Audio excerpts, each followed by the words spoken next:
Este programa tem o apoio da TV Interação, Associação Vida e Trabalho e da Ordem dos Advogados do Brasil, Seção São Paulo.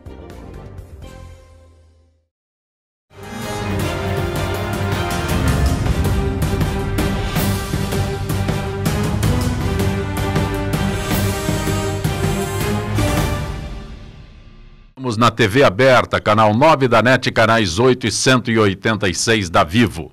Estamos na Rádio Trianon, AM 740 São Paulo. Estamos na Rádio Universal, AM 810 Santos. Estamos no estúdio da TV aberta, transmitindo pela nossa fanpage, facebook.com/programa Gente que Fala. Estamos ainda na TV Guarulhos, canal 3 da NET, em Guarulhos, 11h30 da noite. Nosso blog, gentequefala.com.br, nossos telefones 38766146-5052-5555. Participando desta edição de Gente que Fala, deputado federal Floriano Pêssaro. Prazer tê-lo aqui. Pedro. Obrigado, São Copé. Um prazer é meu estar com você, estar com os nossos convidados aqui e com nossos telespectadores. Também conosco o secretário de Inovação e Tecnologia do município de São Paulo, Daniel Annemberg. Prazer tê-lo aqui, Daniel. É um grande prazer estar aqui novamente, Sancopé, os nossos todos participantes, você ouvinte. Eu sempre fico muito feliz de vir no seu programa, é muito instrutivo, viu, Sancopé? Uma curiosidade, quando alguém o chama de vereador, você ainda lembra que você está no mandato? Sim, vamos voltar para a Câmara brevemente. Estou secretário e voltarei a ser vereador. Conosco também a advogada Bruna Kusumoto. Muito bom tê-la aqui, Muito Bruna. bom, muito obrigada pelo convite, é um prazer imensurável estar aqui hoje. Obrigada. Você é do Fórum Permanente de Processualistas Civis Isso, e FPPC. Comissão de Deficientes Físicos da Da OAB. OAB, exatamente. E também conosco o economista José Roberto Faria Lima. Prazer tê-lo aqui, Faria Lima. Está rodeado de palmeirenses aqui, e com uma bela representante do sexo feminino aqui, é uma alegria, é um privilégio. E o coração palmeirense, de onde está? Está em Santos. Eu preciso dizer que eu sou santista, eu não torço por Palmeiras, não. Eu já quero fazer aqui questão de ordem, tá, Sancopé? Mas, Daniel Annemberg, eu tenho Wi-Fi na cidade de São Paulo toda? Tem Wi-Fi numa parte da cidade de São então Paulo. eu estou nessa parte que não pega. Não, hoje, na verdade, a gestão passada montou... O que é a gestão passada? A gestão Haddad colocou em 120 praças e parques e nesses locais ele funciona, mas ainda é pouco e custa muito para a prefeitura e para o cidadão. O que nós estamos fazendo, a partir de sexta, no sábado, foi publicado um edital de credenciamento para ampliar para mais de 600 pontos de Wi-Fi, não só parques e praças, pontos turísticos, bibliotecas, centros esportivos, centros culturais, céus, e a ideia é que a gente possa ter, aí sim, Wi-Fi na cidade toda. Hoje, o Wi-Fi é em alguns locais muito específicos. Eu já fiz essa pergunta, vou repetir essa pergunta, né? Quando se fala aí, os prefeitos, tanto Haddad quanto Dória, anunciavam não sei quantos Gs na cidade, qualquer um, nem precisava ligar o celular para ter o Wi-Fi, né? Coisas desse tipo, tal o exagero que se faz nesse... Mas você fala que está nas praças, todos os prédios da prefeitura têm Wi-Fi. Não, vários deles ainda não têm. Não? Por exemplo, as prefeituras regionais não têm. Não? Não, os CELs não têm, as UBSs não têm. Então, isso, na verdade, hoje em dia ainda é pouco, né? São 120 praças e parques. Nós vamos colocar em mais de 600 localidades e sem custo para a prefeitura. Eu Faria Lima está louco. Eu tenho uma pergunta enfim, uma curiosidade tecnopolítica, porque o que eu percebo, Daniel, viajando aí, inclusive para outras capitais, né, é uma dificuldade imensa desse Wi-Fi gratuito, porque as próprias operadoras do serviço não têm interesse. Eu te pergunto se tem interesse, porque aparentemente, hoje cada vez mais as operadoras do sistema de telefonia ganham com dados, mais com dados do que com voz, ou seja, a gente fala mais por WhatsApp do que por telefone, eles não querem que você deixe de pagar o seu pacote de dados. E se você tiver Wi-Fi em todo lugar, de graça, quem vai pagar? Então, você tem toda a razão, Floriano. Como é que se dá esse conflito? É isso que eu queria entender. Não, eu acho que é uma pergunta importantíssima, você tem toda a razão. Você pega, por exemplo, Madrid, Barcelona, Londres, Nova York, há uma parceria setor público e privado e não concorre. Aqui não, aqui se a gente monta isso, a gente foi conversar com as operadoras, elas não têm muito interesse, por isso que o Floriano falou. Mas elas têm um outro problema. A gente tem um projeto de lei na Câmara, que até agora não foi votado, há mais de ano lá, que é para melhorar também o sinal das radiobases, das antenas, né, das antenas que não funcionam. O seu celular, o dele, o meu, não pega direito em São Paulo. Por quê? A gente não consegue licenciar essas antenas. E essas antenas são importantes para que as operadoras possam ter um sinal melhor na cidade.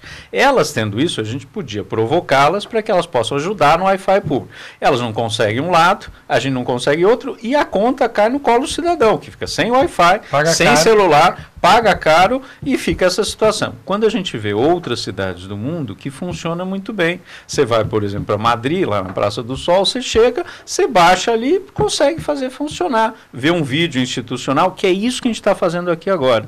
A ideia é ter propaganda institucional sem custo para o cidadão, seguindo o marco civil da internet, ou seja, não vou pedir dados específicos para o cidadão, e fazendo com que funcione na cidade toda. Hoje custa 12 milhões por ano para a Prefeitura de São Paulo, R$8 mil por praça para manter esses 120 locais. Não faz sentido, é um custo gigantesco. Isso vai ser gratuito e vai ser para mais de 600 localidades. E precisamos aprovar o PL das antenas para ter sinal em toda a cidade de São Paulo. Faria Lima, que eu brinco sempre, mas nos anos 60 foi estudar cérebro eletrônico nos Estados Unidos. Então, quando se fala de informática hoje, ele está à frente. Quero saber do Wi-Fi, funciona? Não funciona, você sabe tem um que não funciona. equipamento maravilhoso. Queriam iluminar os estádios durante a Copa do Mundo. A Copa do Mundo já aconteceu uma outra Copa do Mundo e os estádios estão apagadinhos, né?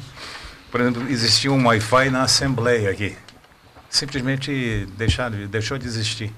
O problema é o seguinte, nós estamos atrasados demais nessa área de tecnologia. E government no Brasil, entendeu? Alguma coisa esquecida. Não tem fibra ótica. Como é que você vai querer educação à distância? Como é que você vai querer se você não tem fibra ótica?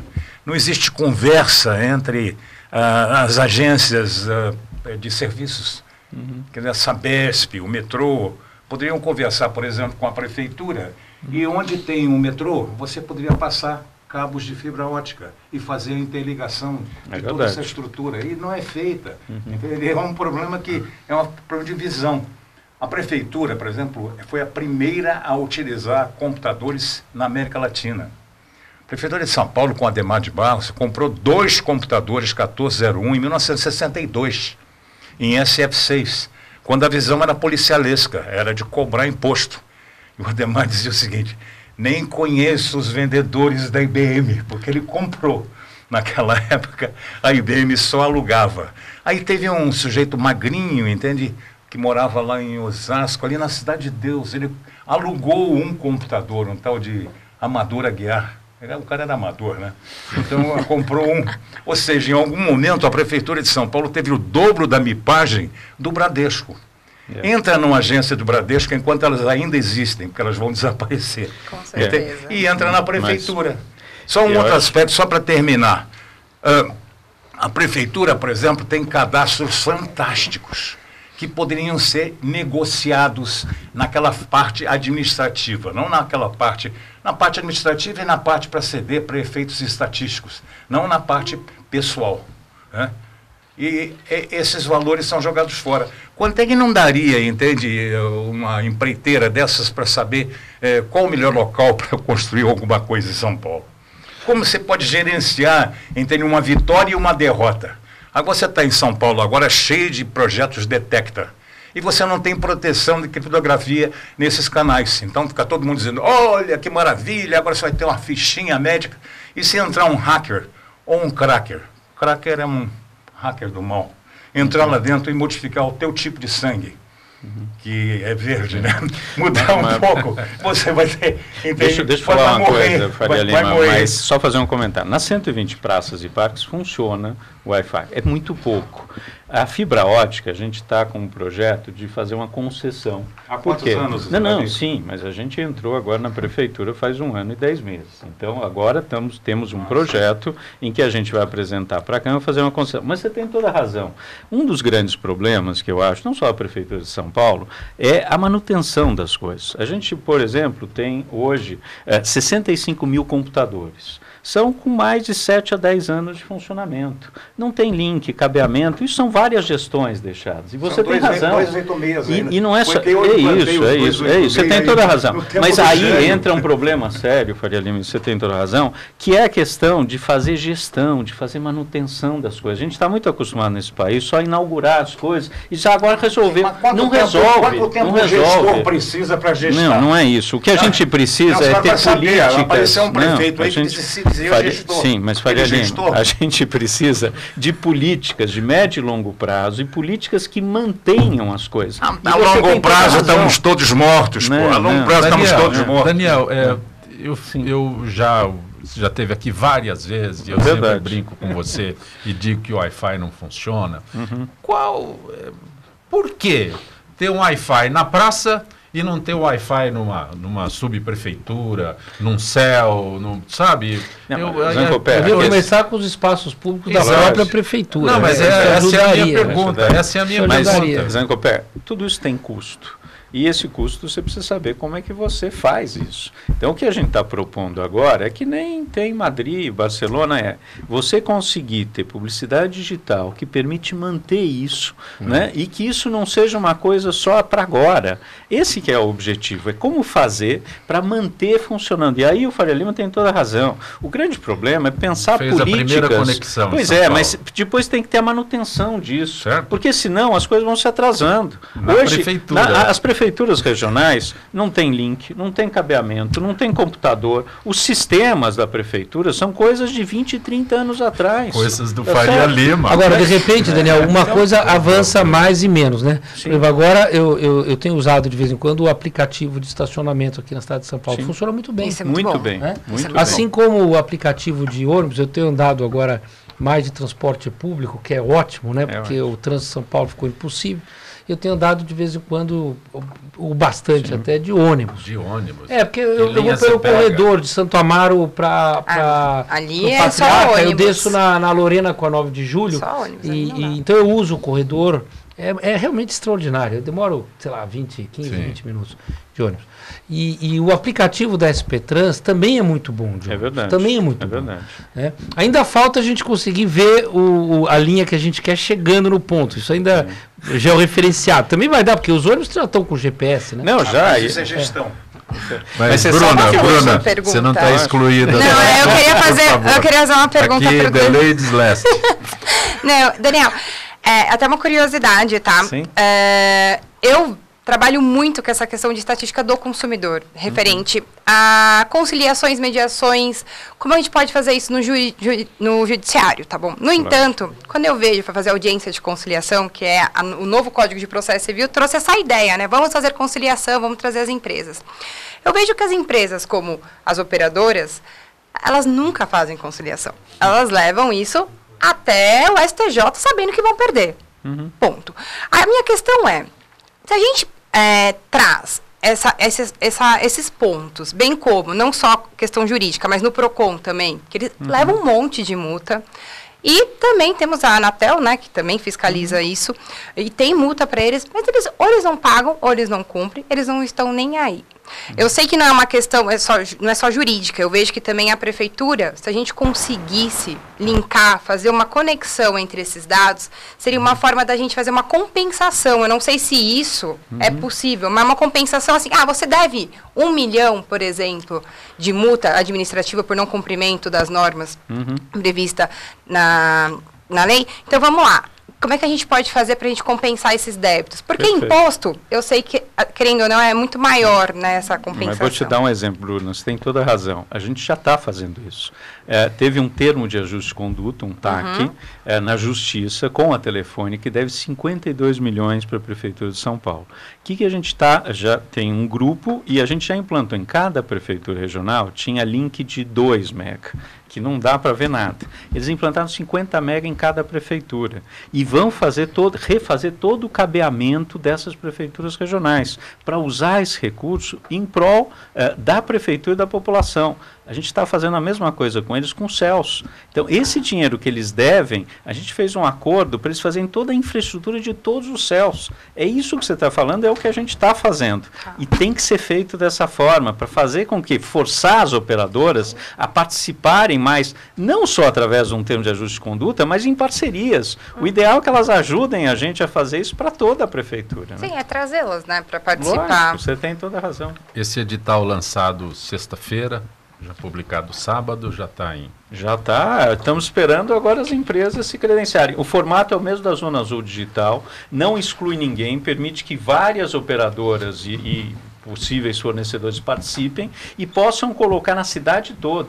Aliás, a ideia é colocar nos lugares que mais precisam, as pessoas que não têm pacote. Você, por exemplo, Zancopé, tem pacote que você paga, você tem recurso para isso. O pessoal da Zona Sul, Zona Leste, lá no fundão, muitas vezes não tem um recurso. Colocar né? em hospital público. Hospital, UBS, UBS, a pessoa né? tem que esperar por um serviço público. Biblioteca. Biblioteca, né? as bibliotecas públicas. É um absurdo uma biblioteca não ter Wi-Fi. Você já imaginou o serviço, por exemplo, para aprovação de um alvará?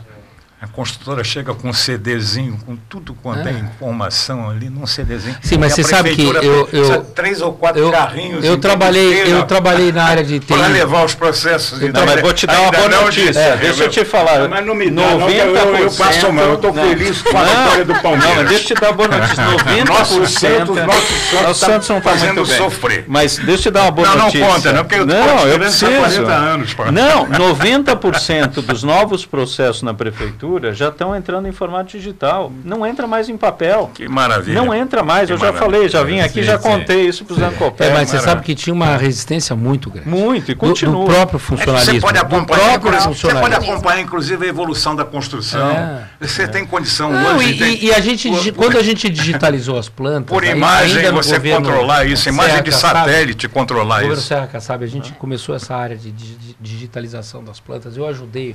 Era uma área que sempre me interessou muito, essa área de tecnologia da informação, governo eletrônico. E havia uma resistência enorme. Porque os fiscais não queriam. Porque o corpo de servidores que fazem esse tipo de... se o teu imóvel é regular, se aquele espaço é um espaço comercial, residencial... É verdade. Não é fácil. Quem é que cuida do patrimônio da prefeitura, dos imóveis da prefeitura? Onde é que está? Está na área econômica ou está na área jurídica? Está na área jurídica, né? Floriano Pêsaro, deputado federal, até quando o seu mandato? Até 30 de janeiro. 30 de janeiro, né? Os teus, não, mas os novos pares lá, deputados e senadores que iniciam o mandato em 1º de fevereiro, devem 660. Eu fico assustado com esses números aqui. Eu não consigo dimensionar, né? Sabe? Devem 660 milhões à União. E não acontece nada. Eles estão lutando agora, né? Vão tomar posse, os que vão tomar posse, os que permanecem estão lutando para fazer um refis. Né? Mas eu queria aqui destacar duas coisas. Uma, a bem da democracia, né? Eu acho que em algum momento o brasileiro vai acordar de que esse ataque, digamos, implacável às instituições democráticas no Brasil não vão levar a lugar nenhum. Primeiro, não é o Congresso. Então fala assim, os deputados. Que deputados? São 15 os maiores devedores. Eu não tenho dívida nenhuma. Nem pública, nem privada. Sim. Mas eu teria... eu nem Wi-Fi tenho. Mas veja, nem pacote. Mas nada impede de eu, por exemplo, não ter pago o meu imposto de renda e estar devendo. Legalmente estou devendo. Não tinha dinheiro para pagar. Então, primeiro, essa discriminação, na minha opinião, ela é quase uma fake news, certo? Ela beira a irresponsabilidade da imprensa da forma como divulga. Segundo, realmente tem grandes devedores. A grande concentração desses 660 milhões estão nos grandes devedores que estão no Congresso, que são 15. 15. Nós estamos falando de 15, está aqui, inclusive na matéria. Desses débitos são apenas de 15 congressistas inscritos em seus CPFs. E esses caras são quem? Ex-governadores. Então tá lá o Jader Barbalho, tá lá o Newton Cardoso, que devem ter feito um monte de malandragens e coisas do jeito. Devem, né? E estão aí devendo. Então eu acho, primeiro, não generalizar em hipótese nenhuma. Segundo, ficar de olho mesmo, aí tem que ter o controle social. Vai aplicar um refis, esse refis é universal, tem que ser para todos, você não pode fazer um refis, né? E outra coisa, por que vai fazer um refis? Qual é o objetivo desse refis? Eu acho que tem que estar de olho no Congresso. Controlar isso é mais importante do que divulgar dessa forma, né? Então, mostrar que de fato tem alguns aproveitadores ali no meio, e quem são, né? E por que estão devendo, investigar essas dívidas, chamar organismos como a OAB e outras organizações da sociedade civil organizada, a ABI, né? Cadê a ABI? Aliás, eu acho que a gente nem escuta falar mais. Cadê a OAB? Hã? Cadê a OAB? Cadê a OAB, né? É verdade.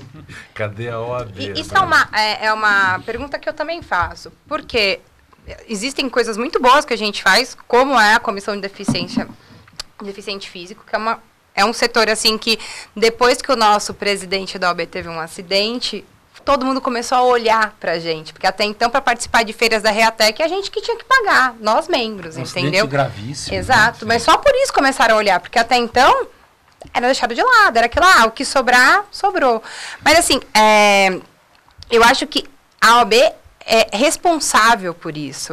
O direito no Brasil começou por essas grandes revoluções e questionamentos, né?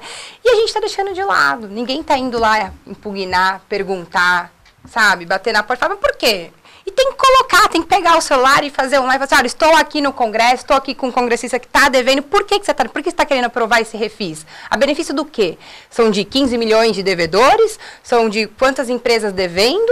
Ou é a benefício próprio? Tem que questionar, a OAB faz parte. Só que assim, a gente não tem membro suficiente para fazer isso, porque todo mundo está correndo atrás do seu. A gente só é membro da OAB quando convém. Entendeu? Isso é uma coisa que geralmente... E é voluntário, né? E é voluntário, Tem advogado no Congresso, Faria? Olha, eu me lembro há 50 anos, coisa que os dois jovens aqui não eram nascidos, especialmente... Não mudou. Eu gosto demais desse rapaz. Não mudou muito, Faria Lima. Hein? Não mudou muito. Nós implantamos lá o Protazem, e quando acabou a implantação, eu fui no Petrônio Portela e disse, Petrônio, são 250 mil normas jurídicas. Dá para reduzir isso para 5.000, 2.500. Você quer? Ele não. Porque hoje a OAB tem 1.250.000 associados, que pagam uma fortuna lá. Que não presta conta para ninguém. 1.313 faculdades de direito no Brasil. No resto do mundo tem 1.200 e pouca. É isso mesmo. Então eu fui de algoz, porque eu queria controlar o número de leis, porque se lei resolvesse o problema, nós não teríamos problema no Brasil, nenhum problema. O Palmeiras já teria sido campeão mundial já há mais tempo. Foi É por causa do VAR, né? Mas deixa eu falar uma coisa. Quantas normas, leis, não sei. Não, muito mais. Isso naquela época, 250 mil. Hoje tem 8 milhões só a partir de 88. Aqui na Câmara, quando o meu filho foi vereador aqui, ele quis fazer a condensação dessas leis. Eram 14 mil leis de São Paulo. Hoje são 18 mil leis municipais. 18 mil. Deve ter lei que proíbe a carroça andar na avenida. Ainda tem, na Paulista. Quem pode se apropriar de 18 mil leis? Isso. Você acha que alguém quis? Trânsito de Cria carroça código, porque o coitado, ele ele sai na rua, na hora que ele acorda, tira o pé da cama, ele já está sendo, que ele não pode desconhecer a lei. Mas então, eu acho que o Faria Lima está falando uma coisa importante, ele sempre fala coisas muito importantes. Um dos grandes problemas do Brasil é a questão da desburocratização. Sim. A gente é extremamente burocrático. Não adianta só ter cidade inteligente se a gente não rever leis, procedimentos e várias outras coisas. Porque a gente precisa simplificar a vida das pessoas, as leis, e não são só as leis, você vê essa questão, né? Todos os processos da prefeitura. Está mais do que na hora da gente fazer isso ser rápido, fácil, simples para o cidadão, numa linguagem acessível. Isso a gente precisa fazer no Brasil. Ou desburocratizamos, ou o Brasil acaba uma hora. É que nós recebemos de herança essa cultura portuguesa. É verdade. Essa cultura veio de Portugal, né? Sim. Veio de Portugal. Mas você sabe que Portugal está melhor que a gente já, né? Eu sei. Portugal, inclusive, tem um programa chamado Simplex, que é para simplificar. É muito legal. Não, Davi, eu brigava com ele e o Beltrão. Daniel, eu brigava com ele e o Beltrão demais. É ótimo. Porque o problema não é só desburocratizar. O problema é saber o que desburocratizar. Verdade. Por exemplo, o Pedro Simão criou um projeto de lei que depois o Fernando Henrique, conhece o Fernando Henrique? Muito. Fernando Henrique transformou em lei. Cada brasileiro tem um número hoje. E esse número é um documento único.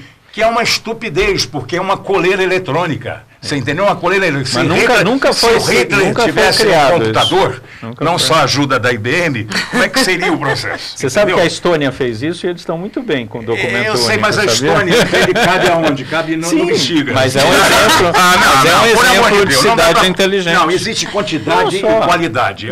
Mas nos Estados Unidos você não tem o número de identificação? Tem, não é só Estados Unidos, Inglaterra, Alemanha, todos esses. O documento único é interessante. Um RG o documento único que é a coleira eletrônica.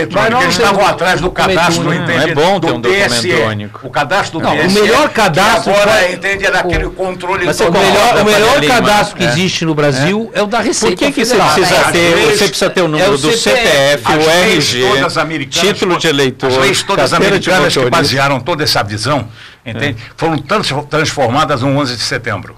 Quando aquele grupinho foi lá, que antigamente era o seguinte, você só pode dar uma informação com uma finalidade e ela só pode ser utilizada por qualquer outro órgão para outra finalidade com a tua autorização. Segundo, você tem direito a ter acesso às informações a seu respeito para que você possa modificá-las. Mas por que você precisa ter tanto documento? Quando aconteceu aquele negócio lá, mudaram tudo. Outro dia me perguntaram como é que eu me sentia como homem público, com a minha vida sempre exposta há tantos anos. Isso é uma opção sua. Porque faz 23 anos. Eu falei, olha, às vezes é bom, muitas vezes é ruim, só que não existe mais homem privado. Porque hoje somos todos figuras públicas. As nossas informações, outro dia eu digitei meu nome. No Google, apareceram coisas que eu nem lembrava na minha vida. Um carro que eu vendi em 1993. Então, você hoje tem toda a sua vida vinculada ao seu nome, até mais do que qualquer outro número. Agora vai ser o seu número, vai ser muito mais fácil. Agora, de qualquer maneira, o que eu acho é que nós temos que dar maior liberdade para as pessoas, nas suas ações e também no próprio controle social, que não há forma melhor do que controlar o Estado do que o controle social. Então, quanto mais instrumentos e ferramentas de dados abertos, de transparência, de informações públicas, maior será o controle. Né? O que muitas vezes era feito por organizações da sociedade civil, como a ABI, OAB e outras, e que hoje está cada vez mais pulverizado, digamos assim, esse controle. Eu vou pedir a gentileza dos senhores, vamos para o intervalo. Gente que fala retornará em instantes. A TV Aberta São Paulo tem o apoio cultural da Oficina do Sofá, restauração de estofados com excelente qualidade. Para mais informações, ligue 0 Operadora 11 5184 0308. Ou confira nossos modelos pelo WhatsApp 0 Operadora 11 99697 3600. Venha nos fazer uma visita. Rua Pires de Oliveira, 1202, Chácara Santo Antônio, São Paulo.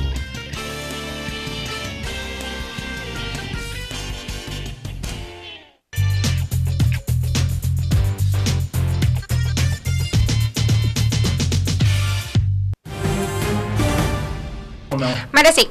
Você está conosco no Gente que Fala, recebendo hoje o deputado federal Floriano Pêsaro, ele é filiado ao PSDB, secretário de Inovação e Tecnologia do município de São Paulo, Daniel Arenberg, a advogada Bruna Kusumoto e o economista José Roberto Faria Lima.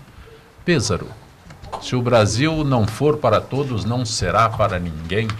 você colocou no seu material da Câmara dos Deputados essa frase? Não, é só uma inspiração, assim, é uma auto-inspiração, porque desde que eu resolvi sair da área privada, das empresas do meu pai, para vir para a área pública, eu tinha isso como um norte.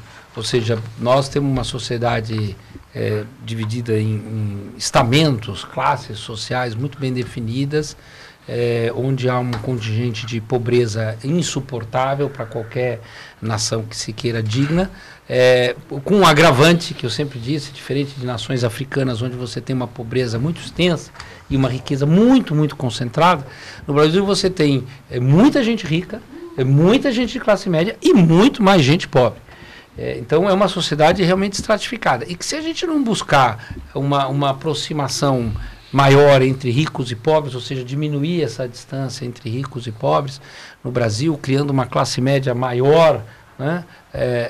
O meu sonho era ter uma classe média maior que a quantidade de pobres que nós temos. Igual a americana, por exemplo. Veja, o que acontece? Eu não acredito que a gente consiga acabar com a pobreza, né? A extrema pobreza é uma obrigação de todos. O último governo, numa canetada, tentou. Acabou. Mas veja, o Brasil vem melhorando. E eu sempre disse o seguinte, a melhor política social que você pode dar a uma nação é o emprego. Né? E não é porque eu sou um liberal, eu sou um social-democrata, mas é porque, de fato, quando você tem emprego... Não, o Faria Lima me conhece, é por isso. Mas é que quando você tem... Está pedindo para você traduzir o que é social-democrata. Eu também sou social-democrata. Então temos dois para traduzir. Vai acabar, o partido está acabando. A melhor política social é o emprego. Agora, isso não significa que o Estado vai abrir mão de grandes investimentos e a massificação de políticas públicas como educação e saúde. Porque se você deixar a saúde na mão privada, nós estamos liquidados. Sim. Se você deixar a educação só com a iniciativa privada, nós também estamos liquidados. Então, eu acho que o Estado social-democrata ele tem esse papel. O meu modelo de Estado, Frelimo, você sabe qual que é? É Suécia, Finlândia, Noruega, Dinamarca, esses países que conseguiram, de alguma forma, ter um envolvimento social tão grande e dividir a riqueza da nação, que hoje eles têm políticas de transferência de renda básica da cidadania, que para nós parecia um negócio assim, que isso? Mas, você acha que a Dinamarca... Assim, você citou países que têm menos população do que a grande Não São importa. Paulo. Veja só, o que acontece? Eles chegaram à conclusão que não tem emprego para todo mundo. Não tem, e não terá. E não terá mais emprego por conta da tecnologia mesmo. Deixa eu repetir uma frasezinha que eu gosto de falar. Um gato 50 vezes maior que um outro gato não é um gato. Ele tem modificações quantitativas e qualitativas. Um gato, um adestrador toma conta. Eu sei, mas veja... Um tigre tem que ser um domador. Mas modificações quantitativas. Um país de 207 milhões de habitantes. Por isso que a gente tem que se aproximar. A Grécia tinha 40 mil. Mas você não consegue ter políticas sociais-democratas num país de 200 milhões? Lógico que pode ter. Você pode ter, mas não para aprisionar o sujeito e colocar o aprisionando. As políticas sociais que foram criadas foram para endividar as pessoas e criar... Aonde eles chegam? Como eles estão 150 anos na nossa frente, é o caso todos esses países, é o caso do Japão. Isso, a Noruega estava morta, a China está 30 anos atrás, estava morta. Eles estão anos-luz em matéria de desenvolvimento. Você vê, essa discussão de gênero, por exemplo, que é uma discussão que entrou na campanha eleitoral, os caras tiveram há quase 100 anos atrás. A Suécia universalizou o acesso à creche. E qual a conclusão que eles chegaram? Permitiu que as mulheres pudessem sair para trabalhar em 1930. Essa agenda da campanha de 2018 foi uma agenda sueca nos anos 30. Quer dizer, nós estamos 100 anos atrasados, ou mais.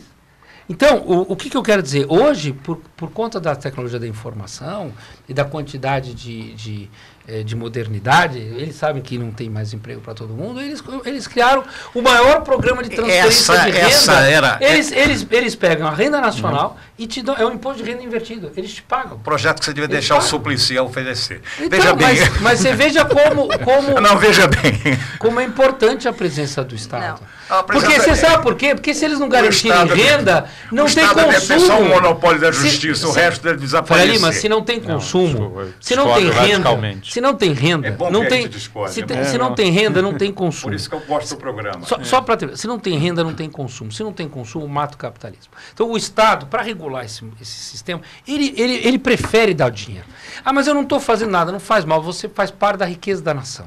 E, aliás, esse não é um tema só do Suplicy. O Suplicy teve esse tema. Esse é um tema antigo, porque isso está na riqueza das nações do Adam Smith. Lá atrás. Quer dizer, as nações produzem riqueza e ela deve ser distribuída o Adam, de forma... E ela deve ser distribuída o Adam Smith de e forma o Marx, igualitária. o Adam Smith e o Marx acreditaram no Rousseau. Entendeu? Esse é o problema. Antes que eu faça uma pergunta. O homem é bom e a sociedade o corrompe. Cada qual saiu feito um doido tentando corrigir esse problema. Aí teve um cara chamado Malthus, eu ouvi falar desse Malthus, Sim. não tinha um jornalista da Folha perto, mas ele ficou conhecido pela explosão demográfica e a falta de alimentos, que ele não tinha lido ainda sobre Ricardo, então criou um problema muito sério para ele depois.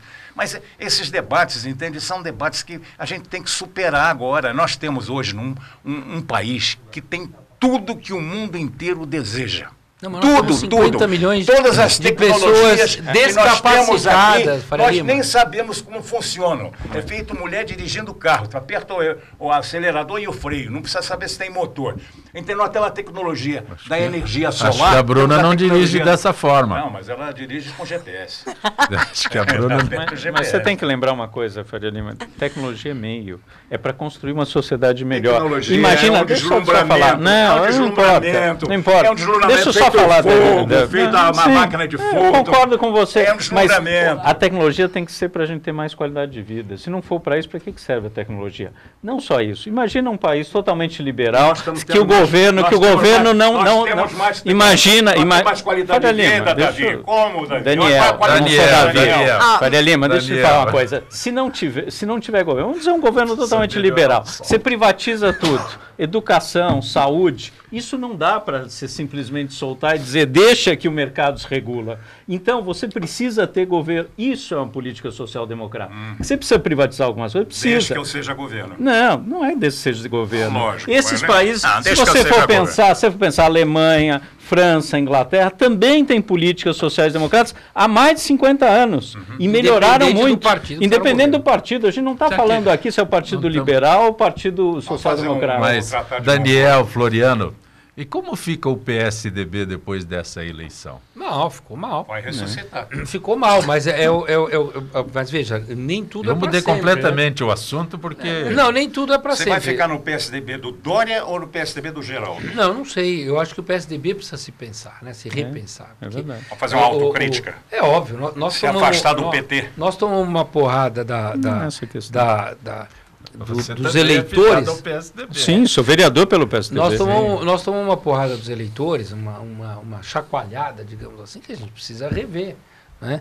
Agora, também não é entrar na onda, não é? Porque essa coisa do adesismo pelo adesismo, né? Então agora vamos nessa onda aqui, vamos nessa onda ali, é para gente que não tem princípio. Né? Eu tenho princípio, Daniel Annenberg tem princípio, a gente tem questões ideológicas. Eu acho que nós três aqui também temos. Nós temos questões ideológicas. Eles são filiados. Falando do PSDB. Nós temos questões ideológicas muito definidas. E eu não abro mão dos meus princípios para ganhar uma eleição. Eu não abri mão do apoio ao Geraldo até o último dia do segundo turno, do primeiro turno da eleição, para ganhar a eleição. Eu perdi a eleição, mas eu perdi a eleição seguindo aquilo que eu acreditava. Eu não considero que eu traí os meus eleitores. Acho que muitos não gostaram da minha atitude porque esperavam uma atitude oportunista, adesista. Esses provavelmente não votaram em mim. Posso fazer só uma observação, agora como cidadã, não como advogada, né? Eu acho, englobando tudo o que você disse, referente à questão de desenvolvimento, de proteção, se o Brasil não for para todos, não será para ninguém, questão de tecnologia, a minha visão é que tudo isso, acho que a solução do Brasil não é emprego, é educação. E não é a educação do jogar na escola, é a educação da sociedade, da família e escolar, entendeu? Eu vejo que, acho que não é uma opinião só minha, acho que vocês já devem ter ouvido isso várias vezes, eu vejo que não adianta nada a gente discutir sobre tecnologia, colocar Wi-Fi, discutir, são coisas que incrementam e ajudam a gente em busca de conhecimento, eu concordo, só que aonde está a vontade de ter conhecimento? Eu vejo isso nas escolas, entendeu? Nas faculdades mesmo que a gente dá aula, os alunos estão 24 horas sem querer conhecimento, eles vão para uma faculdade em busca do quê? De ter um diploma, mas não tem a essência, a educação do para que serve uma faculdade, para que eu quero um emprego. Muito vem da culpa dos pais, sim. Pais extremamente protetores, ou então que jogam, falam, você tem que fazer uma faculdade para ter um bom emprego. Mas, ao mesmo tempo, se você não dá nada certo, você vem trabalhar na minha empresa, que a gente resolve. Entende? Ou mesmo aquelas pessoas que não sabem ler. Eu tenho alunos na faculdade que não sabem ler. São pessoas que eu falo, ele lê, mas não interpreta, não entende. Sabe? Aí eu falo, poxa, até que ponto a gente precisa de emprego se a gente não tem a educação? E essa questão de... eu também tenho um pouco da sua visão de, vamos fazer dar um mínimo de salário para uma pessoa em busca, só que não adianta a gente dar o mínimo se a gente não dá a educação de a pessoa ir atrás. Eu concordo que pessoas que precisam daquele vamos lá levantar, vou te dar um pouco para você ir atrás. Salvar do afogamento. Não é? Só que você precisa ter a consciência do que ele está fazendo. E eu vejo, nessa eleição, e acho que a maioria dos eleitores fala, pô, em quem eu vou votar? Em quem eu vou votar nessa questão? Qual é o cara que vai bater no peito e vai falar, olha, a educação é assim, não vamos colocar só ensino superior, vamos encher todo mundo lá no ensino superior. Vamos trazer aqui para a base e trazer a família para isso também. Eu vejo muito essa dificuldade de não só dos políticos, do próprio brasileiro, da nossa sociedade, entendeu? Daniel, vou aproveitar, eu fiz a pergunta para o Pêssaro, eu transfiro para você. Qual é o futuro do PSDB? Você é vereador em mandato na Câmara Municipal de São Paulo, filiado ao PSDB. Olha, o PSDB tem que se repensar, como o Floriano falou, e eu concordo inteiramente. A gente recebeu um recado duro das urnas e que precisa ser avaliado. Agora, a gente precisa, como o Floriano falou, ter valores, ter princípios, ter ética.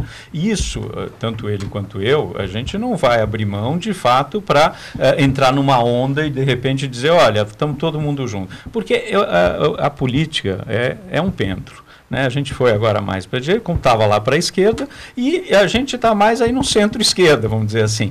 E eu não tenho dúvida que vai voltar. E as pessoas precisam ter propostas claras do que a gente quer para a educação, para a saúde, para o desenvolvimento do país. Sem dúvida, o PSDB sempre defendeu, o Floriano sempre isso, que tenham políticas claras para a educação básica, é fundamental, que a saúde funcione, que tenha emprego, isso que é o PSDB. Então, a hora que as pessoas se tocarem de que um governo como esse que vai entrar aí, eu espero até que dê certo, eu não vejo que ele vai dar certo do Bolsonaro, mas eu acho que eles vão começar... Contra, não torço contra.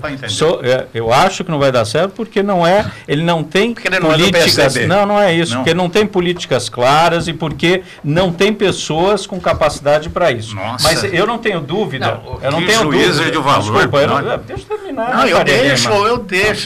Mas deixa eu só dizer, não é questão de ser do PSDB ou não. Podia ser de outros partidos. O que eu estou dizendo é o seguinte, a sociedade, sem dúvida nenhuma, ela vai a trancos e barrancos para cá e para lá. E a gente vai há 30 anos atrás, não tinha todo mundo na escola. Hoje tem as pessoas. O que a gente precisa melhorar é a qualidade da educação agora. E nós, do PSDB, temos propostas nesse sentido. Então, nós vamos reavaliar o que é o PSDB e não tenho dúvida que vamos sair mais forte depois disso.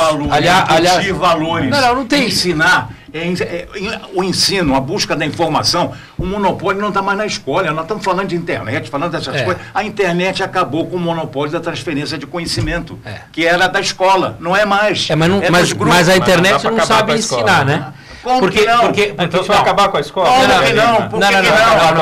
Não, depende do que você entende como escola, você tem que reformular. Nós estamos numa era a internet é fonte precisa reconstruir todo o processo.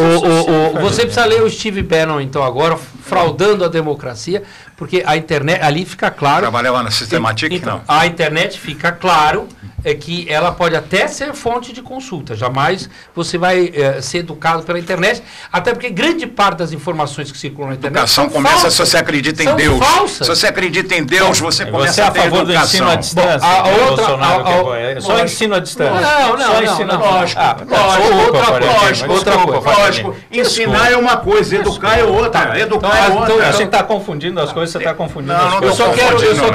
Eu só quero deixar a bem da verdade. A bem da verdade, só para ficar claro a minha posição e a do Daniel nesse sentido, não tenho nenhum problema se o governo do Bolsonaro vai dar certo ou errado. Nós sempre esperamos que dê certo a bem do país, do povo, das pessoas que mais precisam dos governos, certo? Porque os ricos são menos dos governos que os pobres, muito menos. Mas digamos que seja para todos. O que eu quero dizer é o seguinte: não há nenhuma proposta clara e objetiva sobre qual é a política pública do governo Bolsonaro para a saúde, ou para a educação, ou para o desenvolvimento social.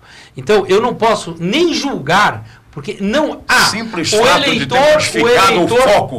modificado o foco, o foco como a Bruna destacou. O eleitor deu um cheque agora. em branco. Um cheque em branco. Tinha que dar, porque não dava para continuar do jeito que nós estamos. Bem. Nós estamos caindo todo governo recebe um cheque em branco. Todo governo, quando começa. O Lula, quando o Lula ganhou a eleição do Serra em 2002, tinha um programa de governo. O Bolsonaro não tem programa de governo. Eu me lembro da história, entendeu? O Ademar de Barros chamou o Delfim, disse assim, Delfim, todo mundo só fala de plano de governo. Delfim, eu quero um plano de governo. Mas você encaderna, entende? Um conjunto. Vamos voltar a discutir isso daqui um ano. Quando começar o governo Bolsonaro, a gente saber se tem proposta ou não. Vocês já estão tentando destruir agora. Começou mal. Mas não começou ainda. Eu estava já começou mal. Não começou mal, nem começou. Quero fazer uma pergunta para a Bruna. Mas eu estava no governo Fernando Henrique. O Avan Premier. O Avan Premier não está agradável. Eu estava no governo Fernando Henrique quando o Paulo Renato assumiu o Ministério da Educação e aí colocou todas as crianças na escola, no ensino fundamental, no final de 98. Se demoraram 4 anos com o Desperta Brasil, está na hora da escola. O que aconteceu? Ali tinha um plano. Tanto que, no final de 2002, quando a gente foi avaliar tudo que a gente fez na educação, entre 95 e 2002, tinha sido cumprido à risca, tintim por tintim, todo o plano que havia sido desenhado. Como é que você pode governar sem um plano? Sem querer saber onde você vai chegar. Basta saber o norte. Mas, Bruna, eu preciso... Não é assim. Bruna, nós estamos final de ano, né? É um ciclo estudantil que se encerra, vai começar o outro. Eu estou tentando entender essa informação. Reclamações de estudantes sobre universidades são frequentes. Reclama do quê? Já da falta de instrução nós já dissemos aqui. As faculdades hoje, né? A relação que o aluno tem com a faculdade é assim, eu pago, ela é uma faculdade, eu reclamo para quem? Se eu tenho que marcar horário com o diretor, eu tenho que marcar horário com o coordenador, ou então ninguém me atende. Ou se você não consegue, por exemplo, você está com algum problema para pagar a faculdade, você está com débito na faculdade, como é que eu negocio? Existe, assim, é um ponto de por interrogação. Esse cadastro único do Faria Lima é separada no pedágio. Mas antigamente existia muito isso, né? Sim. Hoje não mais, é bem menor essa reclamação. Mas antigamente tinha assim, você não pagou a faculdade, não faz matrícula. Retém o documento. Não só em faculdade, em colégios também. Sim. É super normal. Retém o documento, se você não pagar, você não vai estudar. E aí lá ia você procurar um advogado, bater no judiciário. E é muito comum. Hoje, as faculdades, elas aumentam. De banco. Pois é, mas é isso mesmo. E elas aumentam a mensalidade sem nenhuma explicação.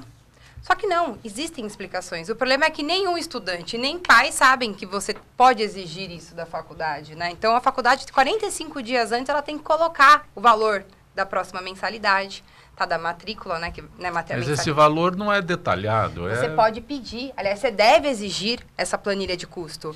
Porque não é simplesmente a inflação, a desculpa que eles dão, a inflação. Custo tá alto. Nenhuma escola expõe a planilha. Não, mas ninguém pede. Assim, quantos de vocês foram matricular o filho de vocês e pediram? Coisa nos planos de saúde, a mesma coisa em tudo. Exatamente. Onde é que estão as agências?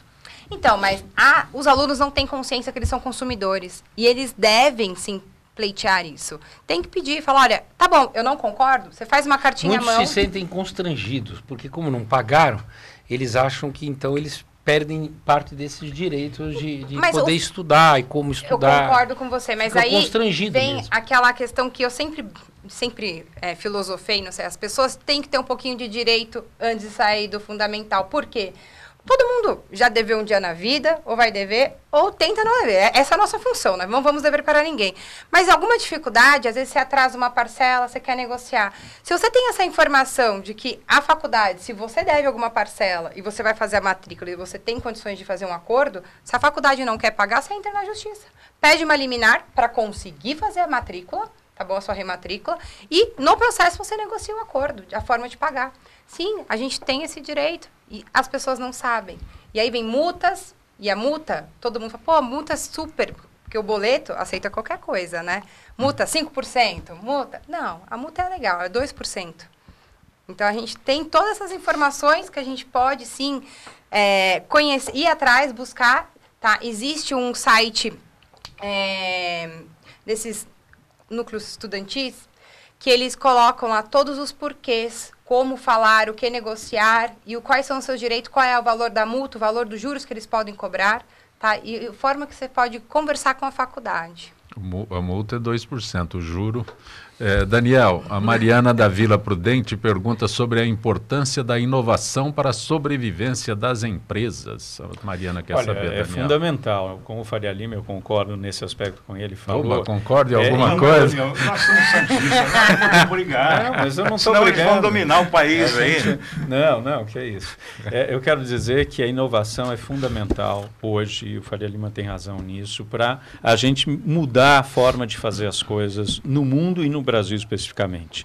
A tecnologia é meio e ela é para a gente viver melhor, mas a inovação, por exemplo, tem que ter laboratórios, a gente tem que estar abrindo os dados, como o Floriano falou, a gente tem que ter transparência e a gente tem que ter soluções para a cidade. É isso que a gente tem trabalhado na prefeitura. Por exemplo, você tem o aplicativo Cadê o Ônibus? Foi com abertura de dados, abertura sobre mobilidade, você sabe onde hoje está o ônibus, onde tem vaga para deficiente. Não sabe se o ônibus já dá para saber, mas por exemplo, vagas para deficientes. Hoje você tem informações para isso. Quanto mais a gente abrir dados, quanto mais a gente inovar, maior a chance da gente ter boas tecnologias ajudando a resolver problemas da cidade. E é isso que a gente quer com a inovação. E maior controle social. E maior controle social. Anda de ônibus mesmo? Ando e gosto. Isso é importante. Não. É verdade que tem um aplicativo, ele funciona? Não, o aplicativo não é porque ótimo. O Daniel está aqui. Não, é ótimo. Não só funciona não. Esse é o da SP Trans? Esse é um aplicativo privado. Adoro provocar. Então, não é da SP Trans. Adoro provocar. Aliás, eu acho cada vez mais que a gente tem que ter mais parcerias com o setor privado. O poder público sozinho não resolve os problemas. Sim. A gente precisa das startups, a gente precisa das empresas, a gente precisa da sociedade civil. Inovação é através exatamente. Isso você tem toda a razão. Interferência da Agora, eu vou devolver a provocação. Se você for lá na Praça Patriarca, te convido para isso, no Pátio do Colégio, tem Wi-Fi público, funciona bem. Não, em várias praças. Não, tem várias. Deixa eu te contar, Zancopé. Nós temos Wi-Fi e as pessoas baixam não só informações, como fazem currículo, como as pessoas fazem para comunicar com pessoas de outros lugares. O que a gente está implantando é expandir isso para ter espaços públicos com Wi-Fi. Isso é muito importante. Agora, cada um tem que ter o seu específico. Se você quiser um pacote, você vai lá e compra na Vivo. Só para esclarecer, você paga R$4 na passagem de ônibus, você tem o bilhete integrado. Mas este aplicativo da SP Trans é o que eu uso para saber o número dos ônibus que passam e que vão direto pelo corredor. Eu pego, em geral, o Patriarca. Também? Tem horário. Cadê o ônibus tem? Esse aplicativo que o Daniel está falando não é público. É um app privado. Tem que dar georreferenciado o ônibus. É isso. Perfeito. Vamos lá, cadê o ônibus? Que praça você quer para gente mostrar? A gente grava o programa na praça para te mostrar que funciona o Wi-Fi. Só gosto de provocar. Bruna Lilian da Pompeia pergunta se operadoras de telefonia podem ser responsabilizadas por envio de mensagens indevidas. Podem e devem ser responsabilizadas. Eu não sei se todos sabem, mas existem a Anatel. E quando você faz uma ligaçãozinha perguntando para ela, fala, olha, eles estão me cobrando indevidamente, mandando mensagem toda hora, promoção, eu quero que pare com isso, a Anatel notifica eles têm tempo para tirar e multa. Além disso, existe uma coisa que eu brinco muito com os alunos, que é o seguinte, quando você reclama pro seu pai, você perde o direito da sua mesada, né? Fala, pô, não vou ganhar aquilo. A Anatel é a mesma coisa, tá? Vocês reclamam, eles têm que responder. Se quiser aumentar a tarifa, aumentar a alíquota não, porque assim, aumentar qualquer prestação de serviço, tá? Eles têm que olhar o ranking deles dentro da Anatel para verificar se eles têm a permissão para isso. Isso serve também, tá? Não só para a questão telefônica, mas para ANAC, exatamente. Aviação. Eles Pêsaro. são vivos. Pêsaro Marcos de Pinheiros. Tintim e te dão um oi. Marcos de Pinheiros pergunta se o Brasil está olhando adequadamente para os idosos. Não está, não percebeu a gravidade da situação do ponto de vista da acessibilidade, do ponto de vista do que a gente chama, né, a Bruna trabalha com isso também, do desenho universal, ou seja, de espaços públicos e privados adequados à terceira idade, né? E lembrar que a terceira idade está ficando para trás, porque nós estamos vivendo mais. Nós entramos na quarta idade. Não sei que essa história de quarta idade, de boa idade, que é a melhor idade. Hoje eu vi que morreu o italiano, o diretor... Fazano. Não, o diretor de cinema. Quem? Oh, meu Deus, agora me fugiu o nome. Mazzaropi. E morreu e com 72, acho, anos. Eu falei, poxa, mas novo, morreu jovem. Porque as criança. pessoas. Porque hoje você escutar alguém que morreu de idade é acima de 80, 85, né? Quer dizer, então as pessoas estão vivendo mais e por mais tempo. E você tem mais gente vivendo por mais tempo. Então são dois desafios. Que é você conseguir criar, primeiro, que essas pessoas possam ser produtivas, porque elas querem ser produtivas, não é porque é uma obrigação, né? Mas porque isso diminui problemas de saúde também. Né? Então, isso significa também repensar a questão da aposentadoria, a idade mínima de aposentadoria. Domênico De Masi. Bernardo Bertolucci. O Domênico De Masi fala da economia criativa. Com quantos anos o Bernardo? 77. É jovem. É jovem. Nós estamos chegando ao final desta edição de Gente que Fala, não temos tempo para mais nada, agradecendo ao deputado federal Floriano Pêsaro, ao secretário municipal Daniel Anenberg, à advogada Bruna Kusumoto, o economista José Roberto Faria Lima, que participaram desta edição. Estaremos de volta amanhã, sempre com direção do jornalista Fausto Camunha. Gratos, até lá.